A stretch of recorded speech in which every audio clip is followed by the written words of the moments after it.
Andries Waterboer was a leader of the Griqua people. He founded the Waterboer dynasty of Griqualand West, and led to a split of the Griqua people, as the factions of the Kok and Barends dynasties migrated to the southeast to later found Griqualand East.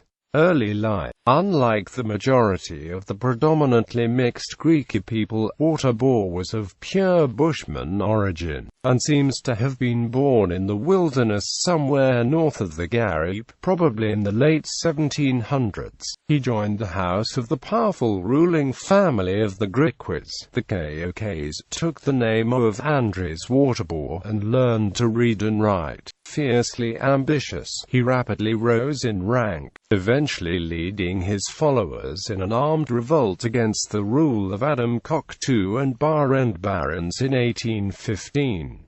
By the next year, he had succeeded in defeating both leaders, and a few years later he finally became captain of the remaining Griquas in a fierce leadership struggle. Rule. Consolidation. Waterboer was elected as Griqua captain at the captain's residence in Griqualand on the 20th of December 1820, but his rise to leadership had alienated a great many other powerful factions in the remaining Griqua nation. Many of these split off as separate nations, such as the fierce nomadic Burgenars.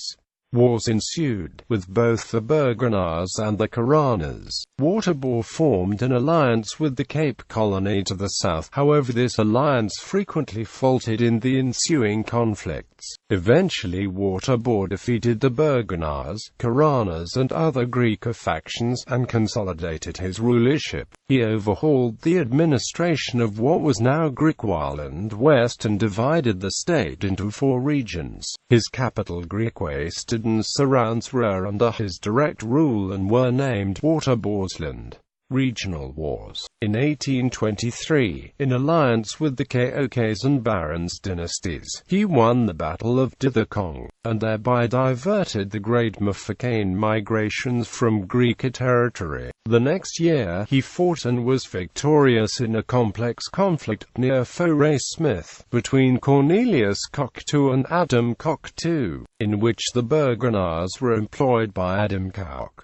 Waterboer's territory was still threatened by marauding Burgenar horsemen. In 1827, his capital came under siege when it was attacked by an army of thousands of Burgenars. In response to Waterboer's execution of 6 Burgenar chieftains, Waterboer was eventually victorious but was much weakened by the conflict. Later life. In 1834, he was the first neighboring state that the Cape Colony concluded a formal treaty with. He was invited to Cape Town for the signing of the treaty, which stipulated that, in exchange for payment in money and weaponry, Waterboer would ensure peaceful relations among neighboring states and that the Cape's border would be secured. He was succeeded by his eldest son Nicholas Waterboer after his death in December 1852.